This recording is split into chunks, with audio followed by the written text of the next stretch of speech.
재판 준비 등으로 바쁘기 때문에 그러시면 보안구역으로 이동을 해서 직접 찾아가서 시도를 좀 해보도록 하겠습니다. 안녕하십니까. 오랜만에 뵙겠습니다. 예, 잘 지내셨어요? 예. 총선이 처음 뵙니다. 자, 잘 오겠습니다. 이번에는 국조특위의 위원장을 아예 모셨습니다. 안규백 더불어민주당 의원님 모셨습니다. 안녕하십니까. 반갑습니다. 오랜만에 뵙겠습니다. 예. 저희가 국조특위 위원들만 모시다가 예. 위원장을 한번 모셔야 되겠다고 생각한 것이 네, 예.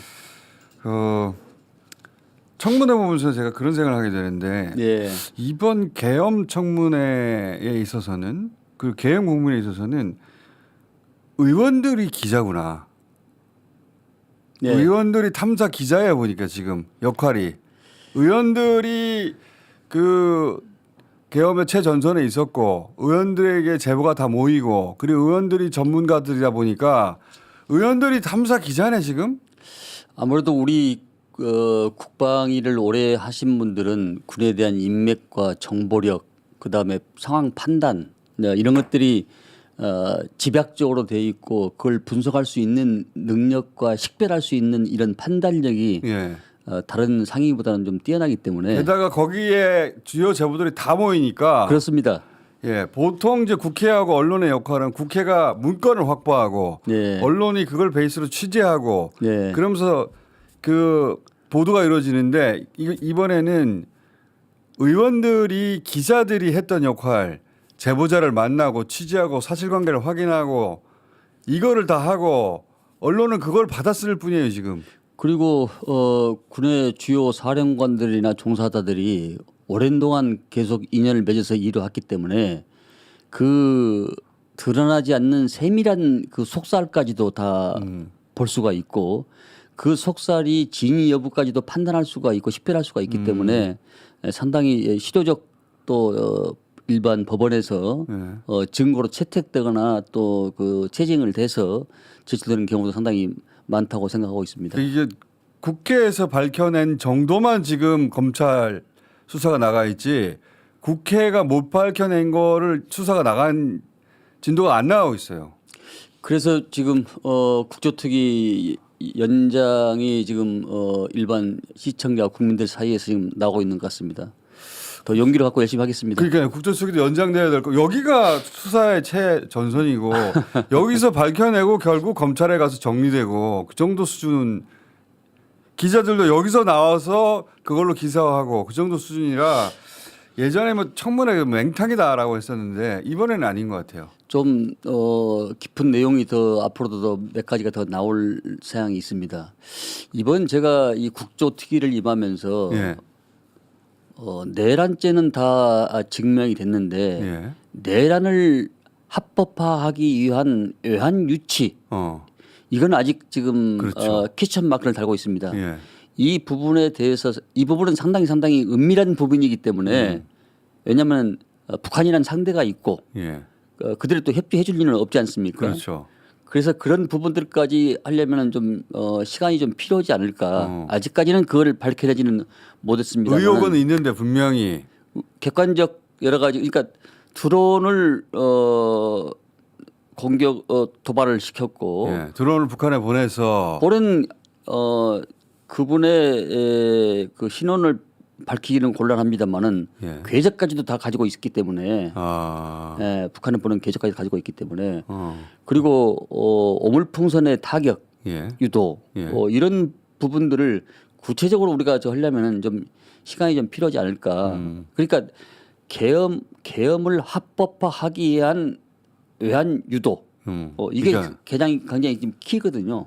그러니까 그걸... 내란죄, 외환죄가 이미 그 내란죄 내에 계엄 내에 외환 유치가 포함되어 있는 겁니다 지금. 네.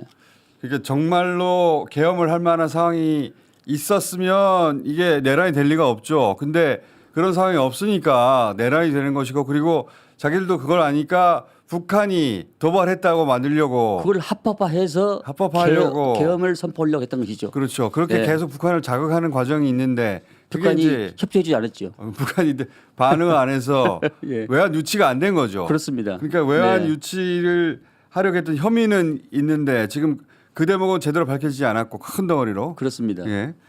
그 아직 밝혀야 하는데 밝혀지지 않은 대목. 이 청문회가 그걸 밝혀내야 하는 자리인 것 같아요. 지금 그 의심을 구체화하는 자리인 것 같고 거기서 구체화된 게 저 검찰에 가서 결국 사실이 밝혀지고 있잖아요. 그렇습니다. 예. 또 한 가지는 지금 또 뭐가 있습니까? 예. 아무래도 이 군경이 이 계엄에 직접적 무기를 가지고서 하다 보니까 군경에 집중되어 있는 건 사실입니다. 예. 근데 군경에 집중된 사실인데 12월 3일 날 그러니까 20시 20분부터 그러니까 밤부터 이 국무위원들이 용산 대통령실에 집결하기 시작하는데 네. 그분들이 접견실에 있던 한덕수 총리,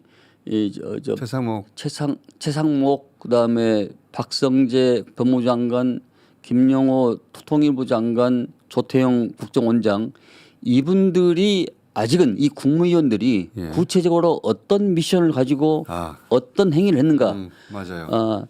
자기들은 쪽지라 하는데 예. 대통령이 쪽지란 것은 그 노란 포스트 그게 쪽지 아니겠습니까? 맞습니다. 이런 A4 용지가 쪽지라고 볼 수 없는데 그렇죠. 문건이죠. 그것을 폄하하기 위해서 예. 구체적인 계엄의 문건이 8페이지까지 있었다는 거 아닙니까? 예. 그러면 그것을 어떤 지침을 주고 어떤 미션을 줬는지 실행이 됐는지 그리고 예, 그것을 구체적으로 좀 밝혀야 되는데 그 부분들은 상당히 은밀한 부분이기 때문에 지금 접근하는데 지금 한계가 있어서 여러 가지로 좀 골도를 하고 있습니다. 최상목 대행 같은 경우도 대표적으로 자기는 쪽지고 무시했고 이렇게 말하고 있는데 계엄이 해제되기 전에 그 계엄 군이 지금 투입된 상황에서 A4지만요 보니까 A4지에 지시사항이 명확하게 있는데 그걸 시행하지 않고 쪽지라면서 무시해버렸다. 도저히 믿기 힘들죠. 그러니까 오늘 이제 최상목 권한 대행이 오늘 청문회 처음 나오시는데 이제 최상목 대행한테 아마 그런 부분들이 집중적으로 질의가 이어지지 않을까 싶습니다. 최상목 대행뿐만 아니라 받았던 사람이 여러 명이니까요. 그렇습니다. 그것도 밝혀내야 하는 대목인 것 같고. 네. 그리고 이 국회에서 명단을 가장 먼저 언급하신 분인데 체포 명단을 보니까 명단을 따로 입수하셨더라고요. 제가 그날 11시 한 25분 어간에 예. 모르는 전화가 계속 오는 겁니다. 12월 계엄 직후 11시 25분이요? 그러니까 계엄이 10시 25분에 발동이 됐지 않습니까? 예. 선포가 됐지 않습니까? 예. 그로부터 약 1시간 뒤에 왔는데 저는 이 국회 담장을 넘어가려고 하는데 예. 자꾸 무슨 이렇게 전화가 모르는 전화가 와요. 그래서 이 바쁜데 어느 놈이 장난하는갑다 싶어서 전화를 4번을 안 받았습니다. 근데 아무래도 안 받으면 안 될 것 같아서 이 시국에 이 전화가 계속 오네? 그렇습니다. 그래서 이제 경찰이 많으니까 예. 저쪽 뒤쪽으로 가가지고 그 전화번호를 확인을 했으니까 그러니까 14명의 명단을 불러주더라고요. 근데 거기서 다른 것은 다 이해가 가는데 예. 김어준 공장장이 있는 거예요. 아니 이게 나는 이게 장난인 줄 알았죠. 아니 그 전화 불러준 사람은 누군지는 말씀하시죠. 그건 이제 공익 제보자이기 때문에 네, 말씀하시죠. 그러니까 그건 할 수 없는데 그 사람은 그러니까 굉장히 깊숙하게 있던 사람인데 그 명단을 받자마자 이걸 알려야 된다 세상에. 아니 그래서 그러면 내가 그런 제보자였네요. 원본을 보내라 그랬지요. 내가 나는 누구한테 믿을 수가 없다. 어떻게 김호준이 들어가냐? 김호준이 들어가냐? 여기 국회의장 뭐 그럼 알겠어 알겠는데 김호준이 왜 들어갔어? 그러니까 이재명 대표, 한동훈 대표, 우리 우원식 국회의장은 예. 이거는 이가 가는데 그렇죠. 거기서 선관위 김명수 대법관도 있고 예. 거기다가 양경수가 민주노총 위원장입니까? 양정철. 양경수. 양경수. 네. 예. 양정철은 이제 뭐 부정선거 뭐 이런 얘기가 나오기 때문에 이가 가는데 아니 김호준 그 얘기를 듣고 아니 가짜 아닌가 이거. 아니 그래서 제가 저도 그렇게 생각했을 것 같아요. 원본을 좀 보내달라고 해서 네. 그래서 제가 우리 주진희 기자한테 내가 그날 밤에 만나가지고 얘기는 해줬지요.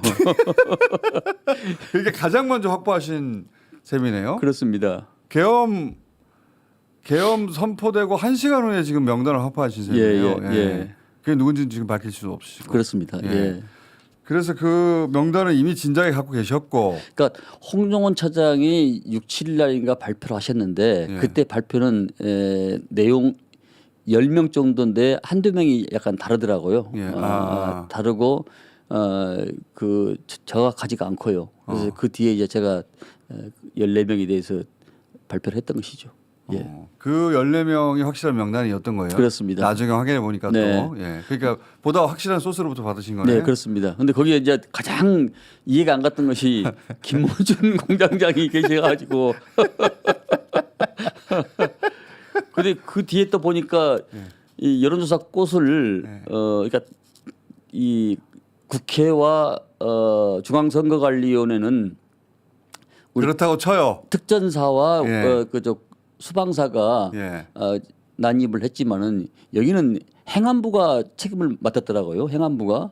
근데 단전 단수가 있어요. 그게 물을 뿜고 그래서 딴지일보가 이 전기 요금이 많이 나와서 전기 요금을 좀 절약해 주려고 전기를 끊으려고. 저희는 모든 리스트에 다 있더라고요. 예? 단전 단수에도 있고 체포 명단에도 있고. 아니 그러니까 예. 전기 요금이 많이 나오기 때문에 좀 에너지를 절약하기 위해서 그랬나 싶었죠.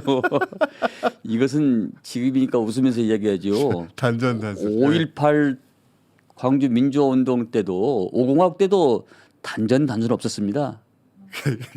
지금 생각하면은요 무지막지합니다. 진짜 무지막지하는 거예요. 계엄이란 것은 입법 사법 행정을 군의 합수부가 모든 것을 총괄해서 그래서 군 판사 4명을 지금 선별하라 했던 거 아닙니까? 예, 예. 그러니까 이 국회 그러니까 법원의 확정 판결 없이 전부 다 체포 구금 마음대로 할 수 있다는 거 아니겠습니까? 네. 그러니까 민주주의를 파괴하고 공산주의 체제로 가려고 했던 것이 아닌가 이런 생각이 듭니다. 독재 체제로 가려고 했던 거죠. 그렇습니다. 말씀하신 예. 그 박정훈 대령, 네. 박정훈 대령의 선고가 무죄로 났는데 예. 박정훈 대령 선고가 나기 한 달 전에 네. 계엄을 한 거잖아요. 그렇습니다. 예. 그리고 박정훈 대령에 관여한 판사 4명을 잡아들이라고 한 거 아니에요. 예, 예.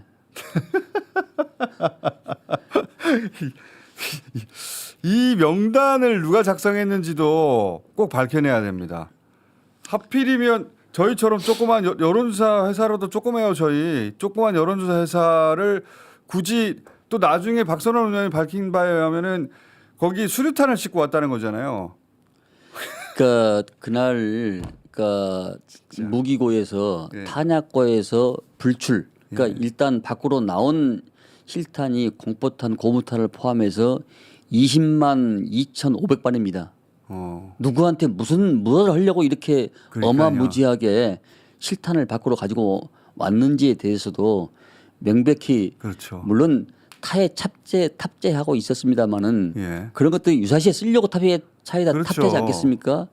20만 2,500발 이 어마무지한 실탄을 왜 가지고 나왔는지 누구한테 뭘 하려고 했든지 그러니까요. 이런 것들이 다시는 이런 일이 재발되지 않기 위해서 역사에 기록을 남기기 위해서도 반드시 규명돼야 될 사항이라고 생각하고 있습니다. 그 명단에 누가 들어가 있는지도 중요하지만 더 근본적으로 중요한 건 누가 작성했는가.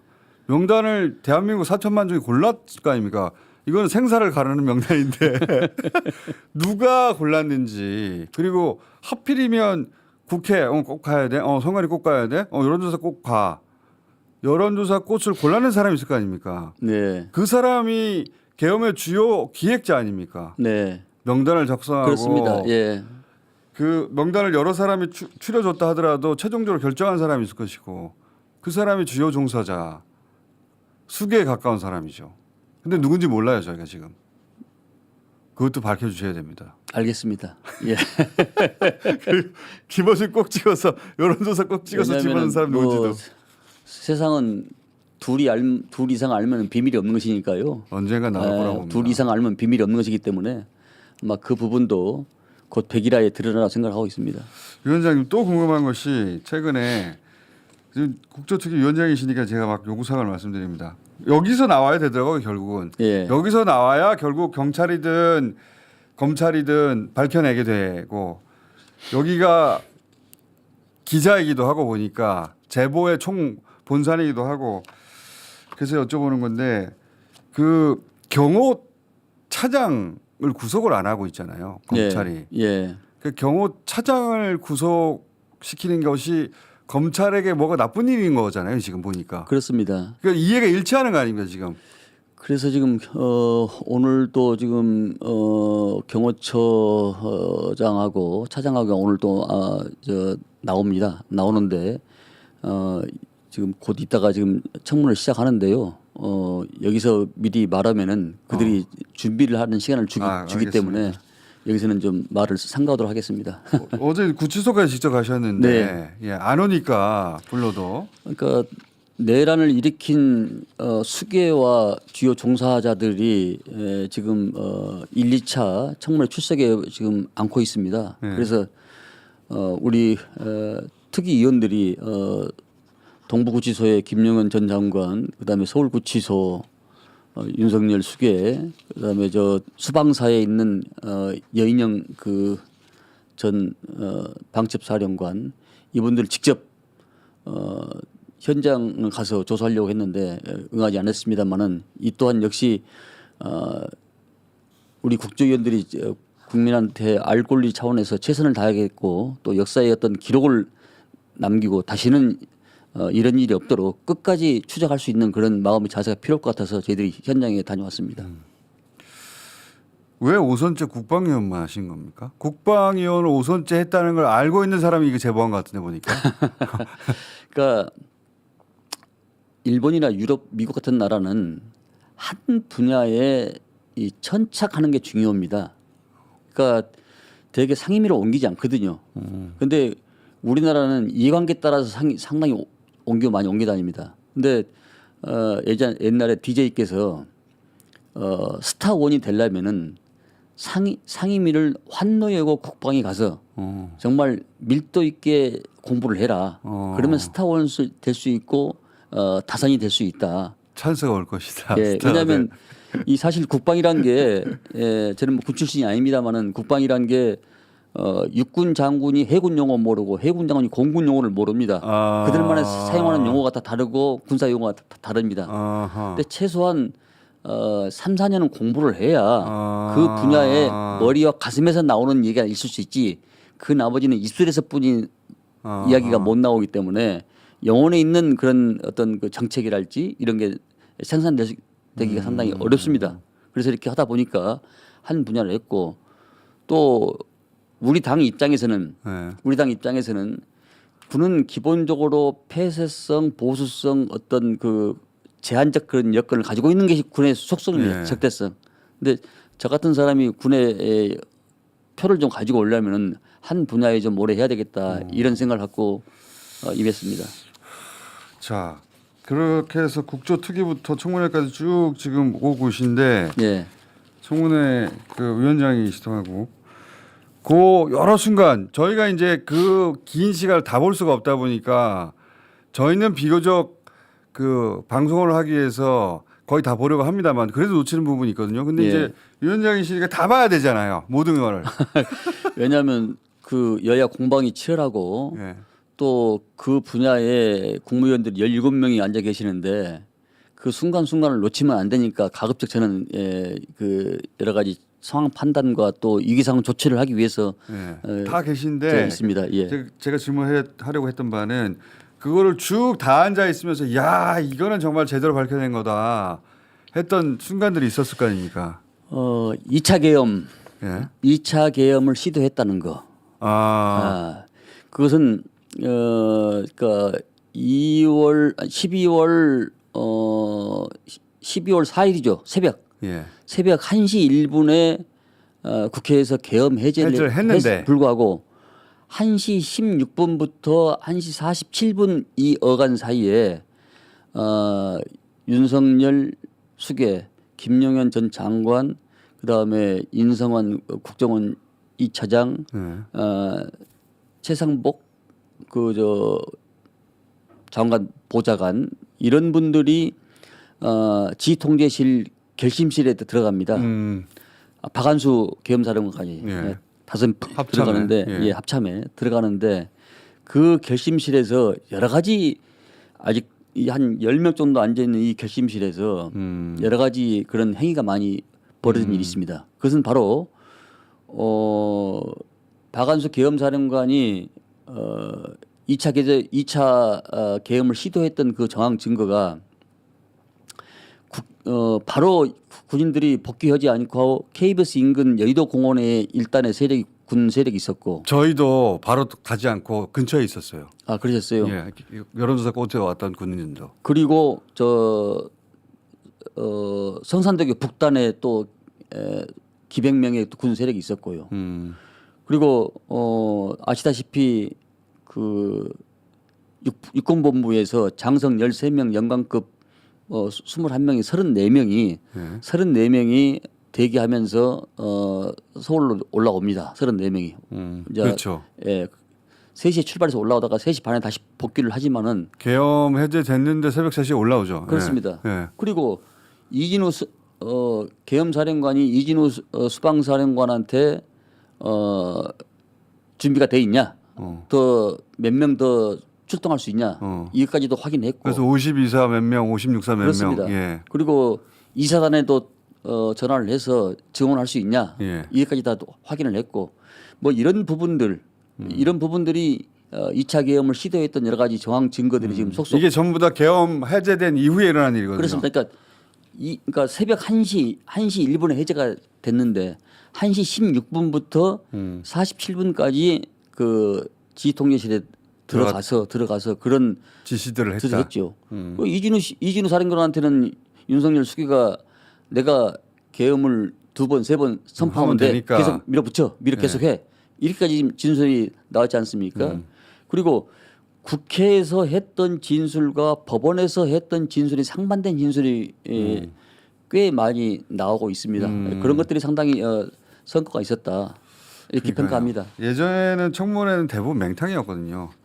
진술을 거부하거나 뭉개서 얘기하거나. 근데 지금은 워낙 국방위원들이 전문가다 보니까 예를 들어서 뭐 정보사 사령관도 초반에 나와가지고 실실 웃으면서 그 거짓말 하다가 HID 요원은 부르지 않았다느니 뭐 모른다느니 제한된다느니 하다가 결국 나중에 30명 오게 했다. 이거 그 자리에서 밝혀졌잖아요. 전문가들이 묻다 보니까 저 같은 경우는 그 옛날에 기무사령관 부관을 17년 전에 봤던 그 친구를 그 중2 때인가 소2 때 봤던 친구를 지금 대령인데 제가 그날 알아맞히지 않았습니까?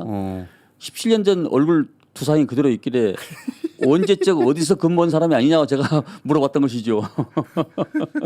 그러니까 이 청문회가 중요해요. 네. 예전에 청문회들 맹탕이었다는 소리 진짜 많이 들었는데 이 청문회는 내란 특히 국방위가 지금 주도하고 있는 이 청문회는 과거 청문회하고 완전히 질적으로 다르고 여기서 새로운 진실들이 막 나오더라고요.